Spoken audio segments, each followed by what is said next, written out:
hayotingizda kimgadir yaxshi muomala qilsangiz, lekin u sizga qo'pol javob berib, ensasini qotiryaptimi, biling, uni hayoti xuddi shunaqa.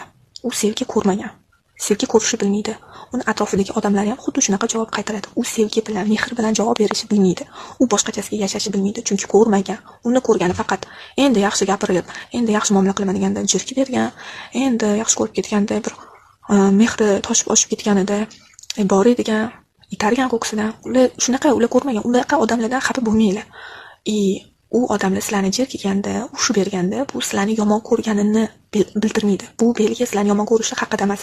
Bu sizlarni jerkib bergani, yaxshi gapirsalar ham sizlarga yomon javob qaytargani, mensimagandek tutgani, o'zini boshida mingta hal qilish kerak bo'lgan vaziyatlar bor degan.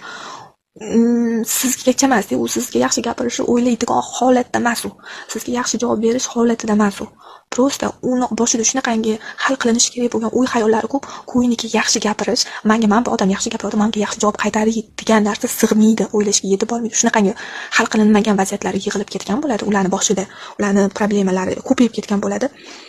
Sizgacha emas-da, sizga yaxshi gapirishgacha emas ularning xayoli. Sizgacha ham yetib olmaydi. Ular o'zini vaziyatini o'ylab, o'zini xayolini, o'zini hayotini o'ylab sizga deb mensimagandek bir jirki bergandek javob qaytarib ketaveradi. Aslida u sizni o'ylamaydi, siz yaxshi gapirganingiz haqida emas. U o'zini hal qilinmagan muammoli vaziyatlarini o'ylab, qo'vrilib, hayotdan alamzada bezib ketgan odam.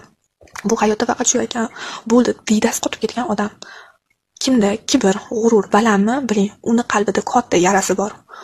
Uni qalbi sizni yaxshi gapingizni, atrofidagi yaxshi mehr ko'rishi bilmaydi, tushunmaydi, chunki yarasi bor.